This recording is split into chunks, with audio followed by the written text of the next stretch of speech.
Assalamualaikum warahmatullahi wabarakatuh. Bagaimana kabarnya anak-anak?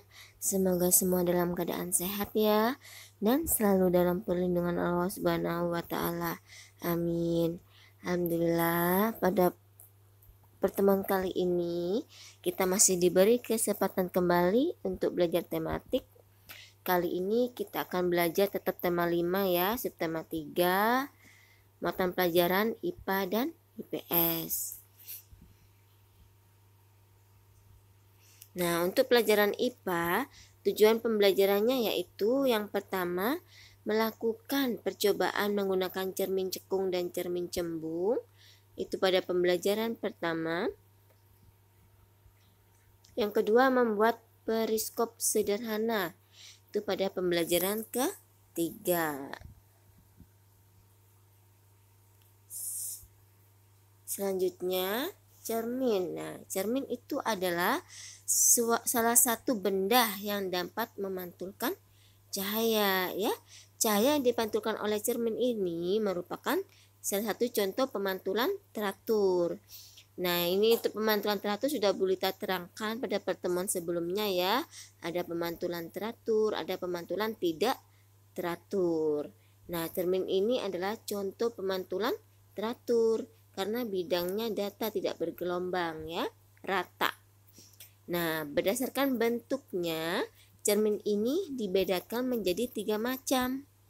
Yang pertama, cermin datar, kedua cermin cekung, dan yang ketiga cermin cembung. Nah, di sini sifat-sifat bayangan dari setiap jenis cermin.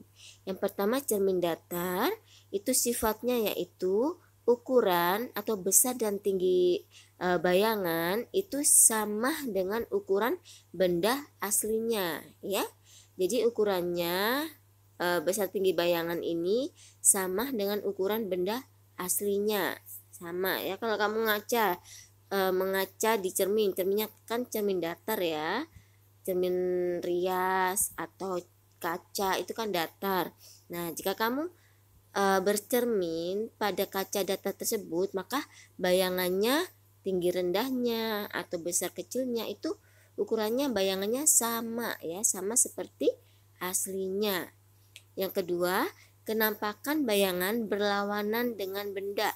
Misalkan tangan kananmu akan menjadi tangan kiri bayanganmu ya. Misalkan kan kamu bercermin.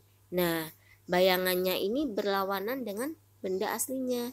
Misalkan kamu bercermin tangan kanan. Nah, nanti yang terlihat pada cermin itu bayangannya tangan kiri ya. Yang ketiga, bayangan bersifat semu atau maya. Artinya apa artinya? Artinya yaitu bayangan dapat dilihat di dalam cermin, tetapi kita tidak bisa menangkap oleh layar ya. Tidak bisa ditangkap oleh layar. Makanya bersifat semu dan maya. Diingat-ingat ya, cermin datar. Bayangannya sama dengan ukuran aslinya, kenampakannya berlawanan, dan bayangannya bersifat semu atau maya. Contohnya apa? Contohnya yaitu benda yang menggunakan cermin datar, yaitu cermin rias. Selanjutnya, sifat bayangan cermin datar tadi, nah seperti ini ya contohnya ya. Cermin datar yaitu ukuran bayangan sama dengan benda aslinya ya. Yang kedua, kanan kiri bayangan terbalik dengan benda. Yang ketiga, bayangannya semu. Nah, selanjutnya cermin cekung. Sifat-sifat bayangannya apa? Yang pertama, jika benda berada dekat dengan cermin cekung, maka bayangannya benda tersebut bersifat tegak. Bersifat tegak, diperbesar dan semu atau maya ya. Sama seperti cermin tadi, bayangannya semu ya, tetapi beda ya bayangannya. Kalau cermin cekung bersifat tegak dan lebih besar ya dari aslinya. Yang kedua, jika benda berada jauh dari cermin cekung, ini kalau dekat ya, kalau cermin cekungnya didekatkan, maka misalkan kamu mendekat pada cermin cekung ya, maka muka kalian atau wajah kalian itu maka akan terlihat tegak dan terlihat lebih besar dari aslinya. Sedangkan jika benda itu kalian jauhkan atau bendanya atau kalian menjauh dari cermin cekung, maka bayangannya bersifat nyata atau sejati dan terbalik dan diperkecil. Contohnya apa? Bagian cekung sendok makan, lampu senter, dan lampu mobil. Ini adalah contoh cermin cekung. Nanti kalian praktekkan ya, cermin cekung dan cermin cembung pada sendok. Nanti kalian di buku paket kalian sudah ada, nanti kalian baca langkah-langkahnya dan kalian ikuti ya, diikuti dan dipraktekkan. Selanjutnya, nah ini adalah contoh cermin cekung. Kalau cermin datar tadi contohnya cermin rias ya, meja rias, cermin pada meja rias. Nah ini adalah contoh cermin cekung. Kalian perhatikan. Nah ini cermin cekung itu artinya apa? Sendok yang di bagian dalam ya, buat naruh nasi itu sendok bagian dalam itu cekung ya, melengkung gitu ya, cermin cekung. Nah selanjutnya apa? Lampu mobil. Lampu mobil itu ada yang cekung juga ada yang cembung ya. Selanjutnya senter. Nah ini senter kan agak melewat agak cekung gitu ya bentuknya. Nah sekarang pada cermin cembung. Kenapa kan bayangan pada cermin cembung yaitu semu. Sama ya, semua ya, cermin datar, cermin cekung, cermin cembung bayangannya bersifat semu atau maya. Nah ini juga sama, bayangannya tegak, tetapi kebalikannya, kalau cekung diperbesar, kalau cembung diperkecil dari ukuran benda yang sebenarnya. Contohnya apa cermin cembung? Yaitu bagian cembung sendok makan dan kaca spion. Ini kalian perhatikan contohnya ya. Nih ya, bagian yang belakangnya ya, sendok bagian luar atau bagian belakangnya itu ya. Nah ini contoh kaca spion. Kaca spion itu bentuknya cembung ya.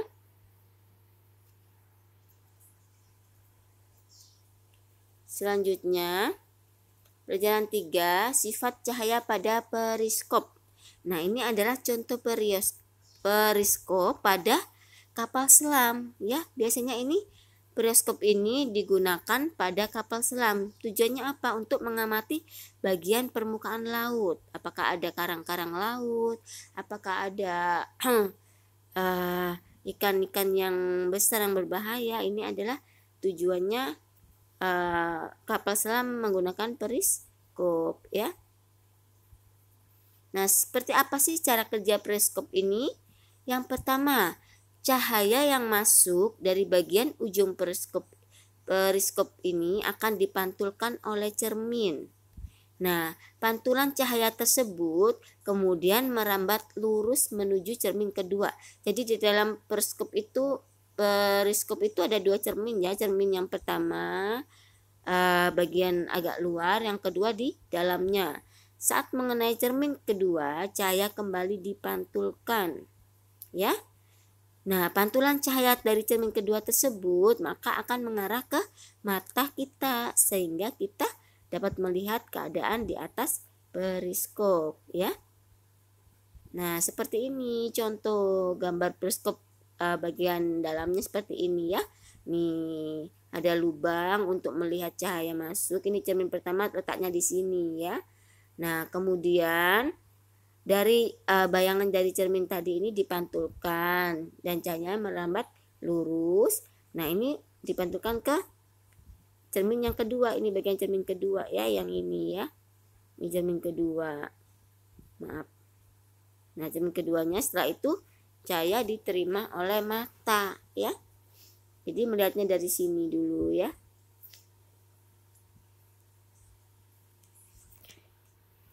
Sekarang pelajaran IPS. Tujuan pembelajarannya apa? Membuat peta pikiran tentang peninggalan tokoh perjuangan pada masa kerajaan Hindu, Buddha, dan Islam. Yang kedua, menyebutkan peninggalan sejarah pada masa kerajaan Islam dan pengaruhnya terhadap kehidupan masyarakat masa gini. Ini adalah peta konsep. Peta konsep itu sama dengan peta pikiran ya. Ini peta pikiran tentang penyebaran agama Islam pertama ya, atau perkembangan Islam pada masa Islam di Indonesia ya. Awal penyebarannya Islam itu di ada perkembangan pengaruh Islam di Indonesia itu disebabkan oleh dua ya, yaitu dari pedagang, pusat-pusat perkembangan Islam, dan ulama. Nah, dari pedagang ini awal penyebaran Islam ya, disampaikan oleh pedagang. Pedagangnya melalui apa? Cina. Dagang Cina, India, Arab, Persia, Turki, dan Mesir. Nah, pusat-pusat perkembangan Islam ini apa? Yaitu berhubungan dengan Indonesia dalam bidang ekonomi, sosial, dan politik. Makanya Indonesia berkembang pesat ya. Dari adanya pedagang-pedagang tersebut masuk ke Indonesia, ini Indonesia mengalami perkembangan dalam bidang ekonomi, sosial, dan politik, dan juga akan itu pedagang tersebut merupakan awal penyebaran Islam. Jadi tidak hanya berdagang saja, tetapi para pedagang-pedagang tersebut juga menyebarkan berbagai agama ya, ada yang Islam, Buddha, Hindu ya. Nah, setelah Indonesia mengalami perkembangan masyarakat, pemerintah, sosial, budaya, dan yang ada di setiap daerah, nah berdirilah kerajaan-kerajaan Islam di Indonesia. Setelah kerajaan Islam ini berdiri, ini meninggalkan sejarah atau ada peninggalan sejarah ya, sejarah Islam. Apa saja peninggalannya yang dibawa pada masa kerajaan-kerajaan Islam di Indonesia? Yaitu ada masjid, keraton, batu nisan, kaligrafi, seni sastra, seni pertunjukan. Ini adalah contoh-contoh peninggalan kerajaan Islam pada zaman dulu ya. Nah, ini untuk peninggalan sejarah Hindu dan Buddha di Indonesia ya, bahwa perkembangan ajaran Hindu ini dimulai dari adanya kepercayaan animisme dan dinamisme. Animisme ini tidak percaya adanya Tuhan, dia tidak mengenal Tuhan ya, atau tidak menganut agama apapun. Nah, dinamisme ini adalah menyembah banyak Tuhan ya. Nah, setelah itu ini perkembangan ajaran Hindu ini juga berawal dari adanya pedagang yang masuk ke Indonesia. Nah, setelah itu juga membentuk kerajaan. Nah, kerajaannya apa saja? Ada kerajaan Kutai, Mataram kuno. Ini adalah peninggalan sejarah Hindu ya, berupa kerajaan Kutai, Mataram kuno, Tarumanagara, Kediri, Majapahit, dan Singosari. Sedangkan peninggalan sejarah Buddha ada namanya Arca dan Candi. Hindu pun juga ada candi juga ya. Terus juga ada Yupa, Prasasti, itu adalah peninggalan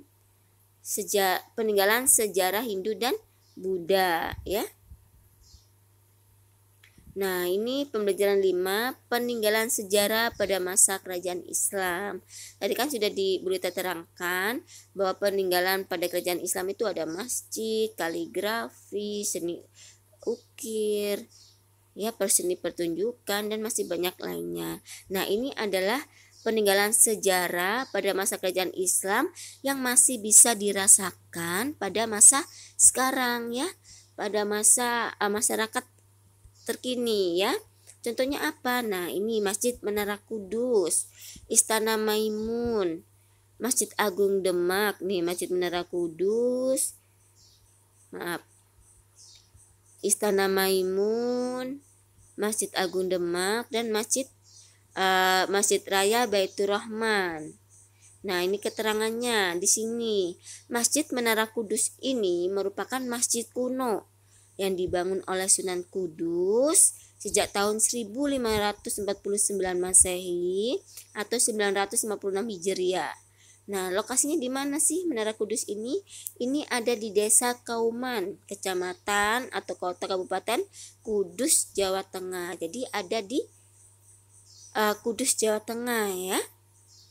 Nah, yang kedua Istana Maimun. Istana Maimun itu bukan masjid ya, tetapi dia berupa istana Kesultanan Delhi yang merupakan salah satu ikon kota Medan. Ini berada di kota Medan, Sumatera Utara, Istana Maimun itu ya.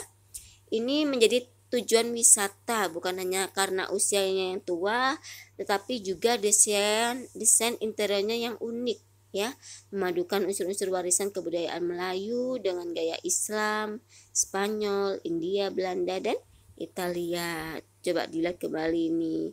Bagus ya Istana Maimun ya. Ini adalah tempat wisata ya. Yang ketiga Masjid Agung Demak. Nah, ini adalah salah satu masjid yang tertua ya, yang ada di Indonesia, yang paling tua. Nah, masjid ini terletak di Kampung Kauman.